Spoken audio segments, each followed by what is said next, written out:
Raise your Cesta. in the air. Raise your Cesta. in the air. Raise your Cesta. in the air.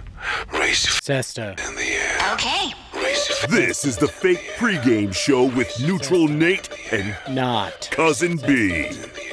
Thank you, Goklon. Cesta. fake pregame show. I don't show up screaming. Very mindful, very demure. Fake pregame show. Very demanding, very mindful, very professional. The fake pregame show begins now. Stormfront. Fake pregame show. And Mike, if you're watching, all day, baby. Fake pregame show. This is a fucking Zoom screen, you idiot. You can't look at anybody. Kickoff is in 15 hours. Cyclones. Woof, woof. This is the fake pregame show. What do they call us nowadays? The clones, clone cartel. Cyclones. Thank you. Woof, woof. Fake pregame show. We're going to get some front quarters, we're going to get some back quarters, and so we're going to roll the ball out and see if we can be better. The fake pregame show begins now. God bless Highlight, ladies and gentlemen. Neutral Nate is back. That's right, trying to take a level-headed look at Battle Court Season 6. And a lot has been going on here. Just riding solo here, only Neutral Nate here. Cousin B got called away last minute there, folks. But that's okay. I got you covered because I am locked in on Season 6. Just totally 100% locked in. I'm watching all the games here. I'm watching Renegades Fireballs here. I'm watching Go Cherry baptize Hormachea, giving him his Battle Court baptism here, just taking him out in 2 sets.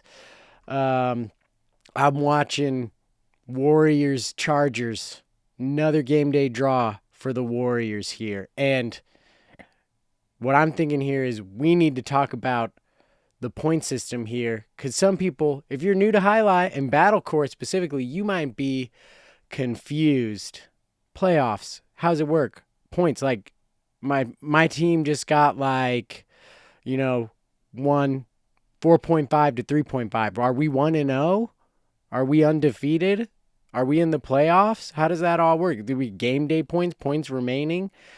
And here's what I'm going to do for you folks. I'm going to break it all down. You need to know the hierarchy of game day results and what your team needs to get. That's good. So, first and foremost, on the top of the list for your game day results are sweepers. Sweepers are when you sweep the other team. You win every single match and you get all the game day points. You do this, you know what that equals? That equals you're making the playoffs. You get 2 or 3 sweepers in there. Boom. You're a playoff team. Not only are you a playoff team, you're probably top of the bracket. All right. So you get all the points in a game day. That's going to look pretty good for you making the playoffs and possibly the championship. What's after that? Well, it's big game days. That's where you get a lot of points. See, week 1, Fireballs had themselves a big game day. And you might say that me, Neutral Nate, overreacted to that Fireballs big game day, telling you, oh, Inaki looked healthy. Well, guess what? He didn't suit up week 2. They got himself a big loss, but we'll cover that when we get to big losses. Big game day wins, your team does that, guess what? You're making the playoffs. If you get big game day wins, you're making the playoffs again. You're looking at top of the bracket. Because you look at the standings now, right? Fireballs they got, well, I'm jumping ahead of myself, right? Let's get this hierarchy nailed down. Big game day wins, you get like 5, 6 points in a game day. Great result. You're making the playoffs. What's next on our hierarchy? Close wins. The Cyclones, week 1, close win. What happens if you get a close win? You making the playoffs?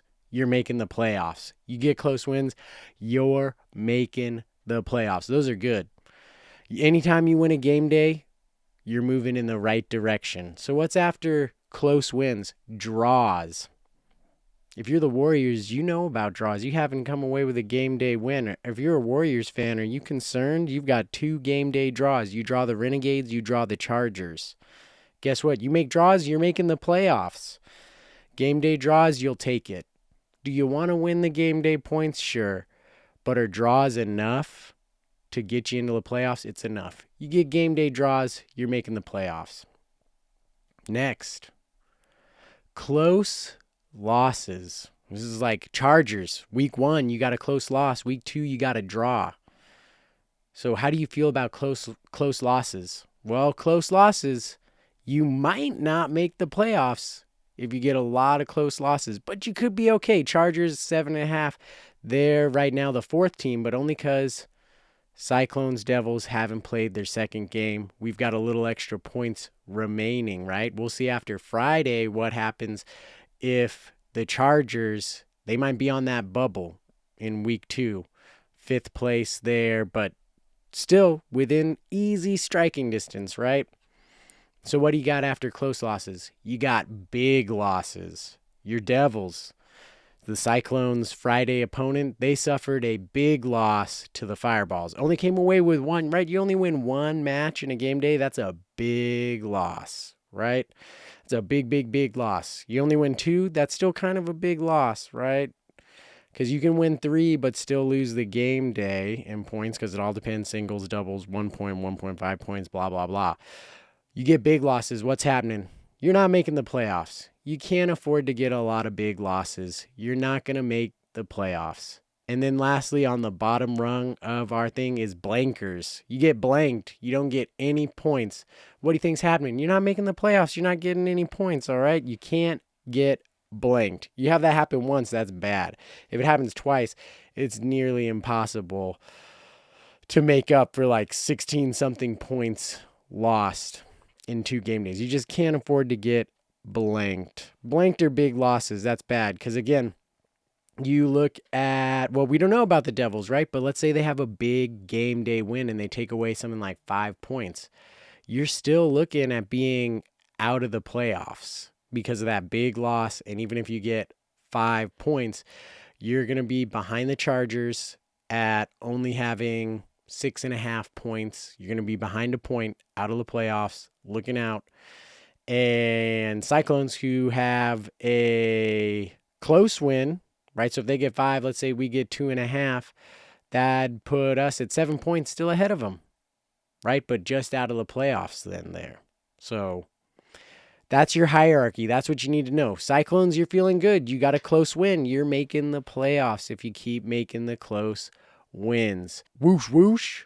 Moving on here to our next topic of, let's review the games for week 2. And we still have that Friday game. So let's look at the teams actually. Warriors, right? Your defending champs. They've got 2 game day draws, which again, according to our hierarchy of wins, congratulations. You keep that up. You're going to make the playoffs, although fringe, right? You want to see them start getting wins. But there's something that stuck out to me in watching their play. It was a screenshot I grabbed. If you're watching on the YouTube, here it is. And it's a shot of Douglas and Manny. And I got my Sister Cyclones Manny jersey on. It pains me to see this because I saw them play and I'm like, is this one of the best, if not the best team in Battle Court? I know they're a Division 2 team. They're not a Division 1 team, but are they the best team in that? They're undefeated, 2-0 already. They took down Go Cherry and Ben in straight sets, 6-0, 6-5. You blank Go Cherry, doesn't matter who his partner is. Like, that's impressive. Then they took down Iturbide and Benny in 3 sets, 6-2. 2-6, 6-3, 6-3. So, again, another pretty dominant performance. You got them already almost plus double digits in 2 matches there. So, Warriors, you're getting those draws, but you have some pretty solid teams where, again, once you get to the playoffs, things change. You got to get to the playoffs, right? You got to get your close wins. You got to get your draws. You got to get your big wins. You got to get your sweepers to get to the playoffs, right? But once you get there, things change because it's only doubles, right? So you have solid doubles teams. You got to all 6 play. You got to win the game day. So Warriors, you want to see more from them, but you're still feeling okay. Chargers, draw 'em. Chargers, you're like, okay, you're on the fringe there. Are you going to start moving up from close losses, draws, and start getting those wins? Because that'll get you back up into playoffs there. But I don't have much for the Chargers, right? I don't know. The Chargers are lacking the sizzle. I'm not getting much buzz from the Chargers this season yet. So Chargers haven't really done much to impress me. They're not doing anything for me. Renegades. All right. Renegades, big game day win. Are they going to end up being the biggest win of week 2? They took down Fireballs. I think it was 6-1.5. Now, one of those was a forfeit because maybe Neutral Nate here overreacted to the Fireballs week 1, saying they look good, look like a better team, not your bottom of the battle court team here. But they came back down to earth, but Inaki didn't play, right? That's what led to one of the forfeits. But I'm wondering, like, why can't, Hormechea, which I now believe that's how you say his name. We got that TX, though. That just highlight names. A lot of them confuse me. Hormechea. I'm wondering why he can't slot in and they can at least give a go for it, why they don't just give it up. I know he'd be playing 3 matches that day, but I don't understand the forfeit there and just giving the Renegades points. But again, you look at the standings, that hierarchy, after 2 weeks where the Fireballs, they're tied for second place. So those big game day wins can make up for big game day losses because they're still in second place with 8 points. Your Renegades, they're 10.5, right? They've got a game day draw and a big game day win, taking down 6.5 points against the Fireballs. That puts them in first place. Now, Cyclones, if we can get Cyclones, can we get a big game day win? All right, so moving on. I feel like we've covered a lot of the things that are happening. If there's anything that you think we haven't talked about, you can put that in the comments down below. What are some things you're noticing about season 6 that are shaping up in Battle Court? To recap, Renegades reasserting themselves as a dominant, dependable team that you can probably slot them in to make the playoffs already. Fireballs coming back down to earth a little bit here with a big loss against the Renegades. But again, that was without their Division 1 player. So take that perhaps with a grain of salt. But maybe you should take their week 1 result, which we overreacted to, with a grain of salt too. Pass out the salt for the Fireballs is the word on the street there. Warriors keep getting draws, but hey, they've got some solid looking teams. Hopefully, if you're a Warriors fan, you want to see them step up, get some wins, solidify themselves again as a upper echelon team in Battle Court. Chargers, you got no buzz. I'm getting nothing from you. All right, boring. Your game's put me to sleep, Chargers. You got no style. You got no pizzazz. You're boring. You lack buzz. Fine, you can make the playoffs. You're going to get bounced. As far as anything I'm seeing, lacking buzz, Chargers. Pick it up. Like what? The Charger gang, like zap? Like what's your deal even? I got nothing for you, okay? I ran out of things to say trying to even describe your lack of pizzazz, okay? Which brings us to Friday.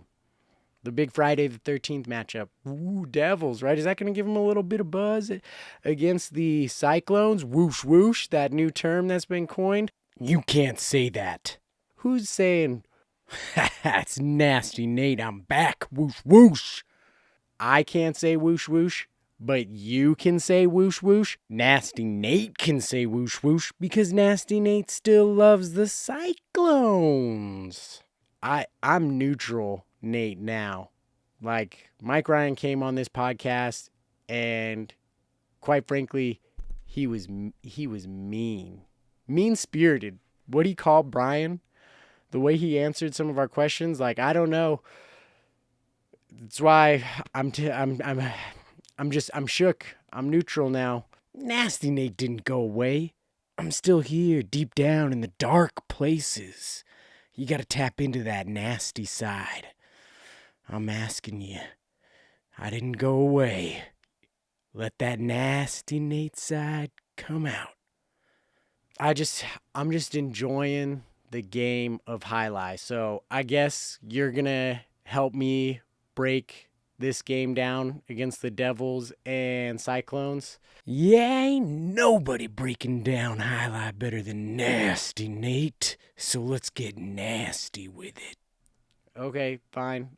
So Warriors, Cyclones. I mean, Cyclones perspective, you're feeling good going into this game, right? Shut up.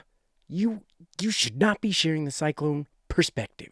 You're not a part of Clone Cartel anymore. Neutral Nate, I'm taking over. I'm Clone Cartel. You're whatever. You can go be a part of the Devil Den if you're going to predict them to win. Let me tell you, Clone Cartel, you're feeling great about this game, all right? You're looking to feast against this Devils team, okay? All right?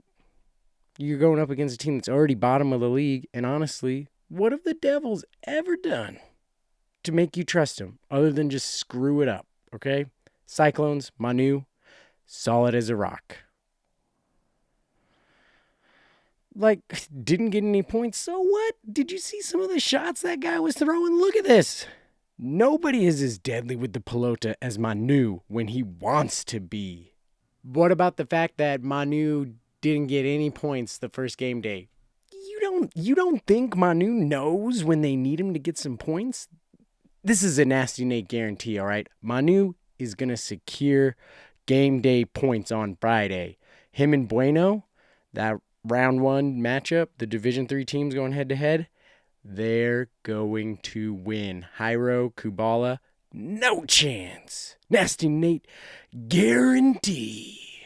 Okay, I mean, sure, Manu, I'll trust you. Like, Manu can throw some beautiful shots, and maybe he steps up and recognizes, because there's a big thing that we need to talk about. Someone is missing from this game day, and that's Ron. Ron, if you're a Cyclone, you don't talk about Ron. I talk about Ron. Okay? You can't talk about Ron. You can't talk about Cyclones. You can't whoosh whoosh. And listen, Ron is amazing. You wish you could talk about him, but you can't. You're not nasty enough. He's going to win us a lot of points, okay? And yeah, is he not a part of the game day? Sure. Does that scare Cyclone fans? Hell no. Cyclone fans don't get scared. We make others scared. All right? We're going to be scaring the pants off some people on Friday the 13th. And you know why we're not scared? Because who's out there for 3 matches on Friday? Bueno. And if you know anything about the Cyclones, if you knew anything, Neutral Nate, you'd know Bueno is more and more becoming the engine that drives Clone Cartel. So, are we going to miss Ron? Sure. But you know what? Bueno represents the new era of Cyclones. You heard it here first. Nasty Nate, Bueno's going to step up. And he's going to secure enough points that you know we're coming away with those good hierarchy of wins. Game day win. Close game day win. Big game day win. You might even see a sweeper. Well, I mean, Bueno is... Look, this season, Bueno is all front court. So you love that as a Cyclones fan. But have you considered the fact that you've got three game day matches for Bueno, but you've got 3 game day matches for Hyro? Why do you care about Hyro? Why should I care about what has Hyro ever done? Look, I'm focused on the Cyclones. Whoosh, whoosh. I mean, honestly, I kind of think it's a trap game. A trap game? No. Yeah. Like, think about it. The Devils are backed into a corner. They put themselves in that corner. Nobody backed them into it. You're depending on 2 fireballs to carry you through here, right? Amiga Reina, he's on the game day twice. Ferranda's on the game day twice. Sure, were they fireballs last year? But they've been filled up with that Clone Cartel Cyclone culture. We spun that fireball stuff right out of them, all right? They're Cyclones, not fireballs anymore. That news is old, and they're winners now. And I'm going to tell you, they're winning on Friday. I mean, if you look at this guy again, no, Ron, feels like a trap. And a lot of fireball players you're counting on to go up against, again, Iroh, who was one of the best. He's probably the best Division II player in all of alai. I don't care about Division II players. It's about your Division I, Manu, Anchor. And that pelota still goes in places where only Manu can put it. You know what I'm saying? He's getting older, though. Manu's fine. And whenever he wants, he can get the points we need. You best believe that. Nasty Nate says take that to the bank. But does he always put it where it should be put? This whole concept of a trap game, I find it insulting, okay? Cyclones don't get trapped. We set traps. You tell me who, Hyro, and Urbieta, they're not going to do anything. Ferranda and Omega Reina, they're going to take care of business. You can get out of here, Nasty Nate. This is Neutral Nate. Everybody, if you're in Miami, get down to La Fronton. It's a big game day, Friday the 13th. Clone Cartel is going to be out there. You should be out there because anytime, even though I'm on this journey, rediscovering my fanhood, I can tell you, anytime it's a Friday matchup and the Cyclones are there, whether you're there in person, which I've been once, or you're watching it, there's a different feel and vibe. You can hear the Clone Cartel. They're going to be out there. You should be out there too, cheering on whatever team you're passionate about. If that's Hyro and the Devils, who are backed into a corner who you think are going to come firing out on all cylinders, or if that's the whoosh whoosh, stop saying whoosh whoosh. You can't say it. Stop saying whoosh whoosh. I've been clear about that. You cannot whoosh whoosh. Nasty Nate whoosh whooshes, not Neutral Nate. Knock it off. It's not going to be said unless you rediscover your fandom. Get it together. Fine. So if you're a part of Clone Cartel and you want to see them continue their journey back to being a top team in Battle Court, you got to get out there. There's only so many. This is only one of 3 Friday night matchups. So if you're looking to see the Cyclones play on a Friday, you need to get there. As always, this is Neutral Nate, and this is Nasty Nate. God bless alai. Whoosh, whoosh.